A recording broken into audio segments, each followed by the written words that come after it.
In this segment, we're going to talk a bit about waxing classic skis.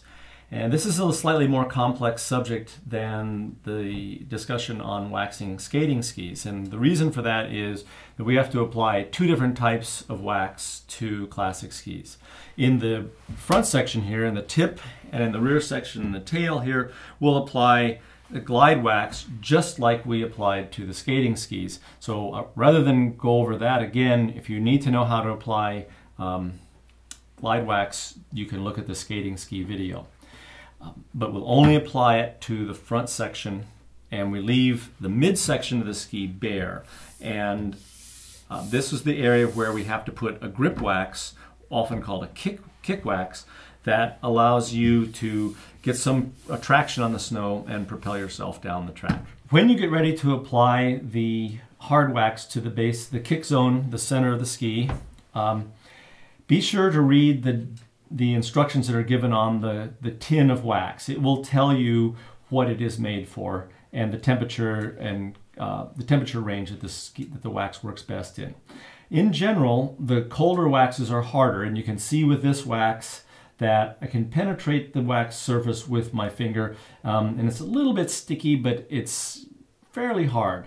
When we get wax that's meant for warmer conditions, you can see that it's very soft and gooey like this.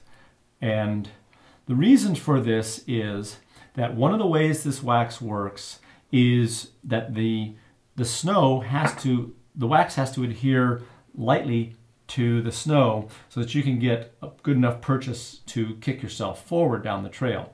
And in newer, fine-grained, cold snow, the stellar crystals are very sharp and hard, and they will bite into a relatively hard wax like this. But in an older snow that has less sharp stellar crystals and a more rounded shape, the wax needs to be softer so that the crystals could have something to grab onto. So I'm going to show you how right now to put on a blue kick wax. So in the midsection of this ski, you can see that it looks like a different color and texture, and that's because it doesn't have any glide wax on it. If you look at the front of this ski, it's quite shiny and smooth. In the midsection, it looks a little more gray. And if you look very closely at it, you can see that it actually has sanding scratches in it. And it's normal to use 100 grit sandpaper and lightly abrade the midsection of the ski, and that gives this wax something to adhere to. So to apply this stuff, you hold it like a crayon basically and rub it back and forth in the midsection. You can see how some of it's beginning to stick to the plastic base of the ski. And then they make these synthetic corks.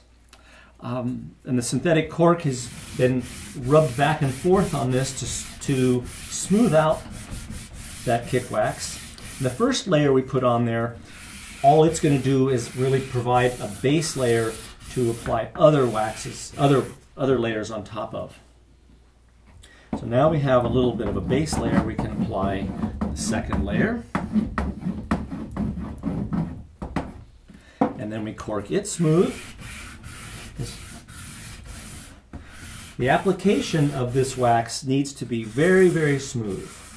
If you end up with great big, a lot of people put their wax on really thick like this, this is be a very, very thick wax job.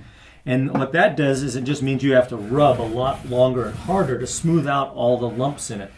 And you don't want to go skiing with those lumps on the base of the ski, because they will freeze to the snow and cause you problems out on the track.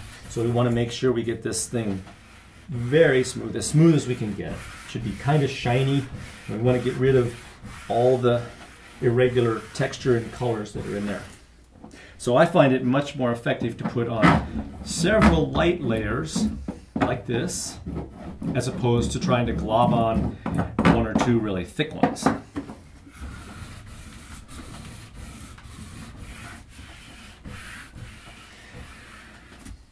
So the trick to effective kick waxing is to have a whole bunch of these guys and for the different temperature ranges, and know where they work. And the only way you can do that is with experience and going out and skiing on. Now these types of waxes are meant for fresh snow, relatively new snow that has not been through a transformation process.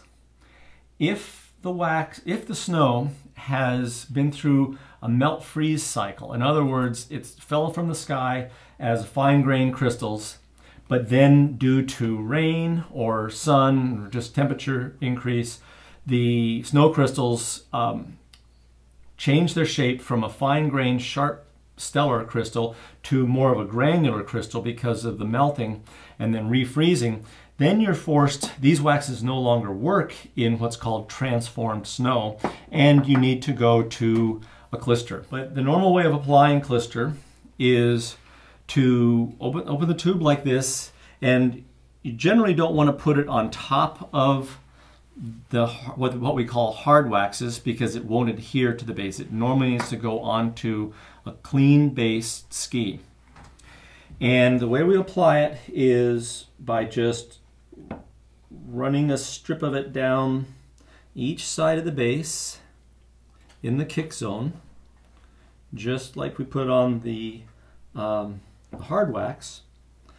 It's a little bit gooey and sticky. Doing this inside is pretty simple. Then you can take your thumb and just by rubbing your thumb back and forth kind of lightly, you can heat the stuff up and smear it around on the base to get it nice and even.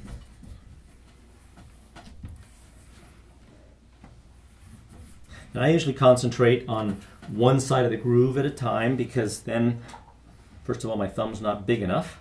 And this allows me to cover the whole base with my thumb.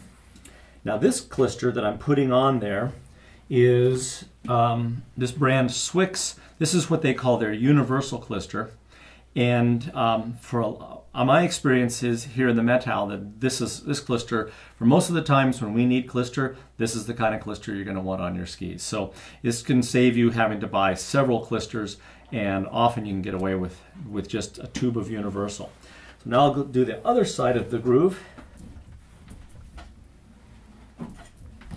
Doing this next to your car in a parking lot is substantially harder because the clister tends to, once it freezes in the tube, it's very hard to get out of the tube and onto the base of the ski. Several tricks in applying clister when you're outdoors or when you arrive at the ski area parking lot is to put the clister on the defroster of your car, of the dashboard. Another is to rest it on top of the radiator till it gets warm enough that you can easily get it out of the tube. Now that we've got this nice and smooth like that, you see how it looks pretty much like the hard wax does, but you can see it a little better. And the reason you can see it in this one is that they've mixed in some really finely ground aluminum. That's what gives it that silver color. So when I hold these classic skis together, it's pretty easy to see that the bases don't match or don't touch here in the center. And this gap is generally what's called the camber of the ski. And you see it's a bit springy. It is like a spring. And the reason for that is that this camber keeps the kick wax off of the snow during most of the glide phase of the stride. And then you have to stomp on the ski pretty hard to flatten it out to get the kick wax to actually grab the snow and let you kick. All skis have a camber to them. The classic skis tend to have a special camber that is much stiffer right in the middle.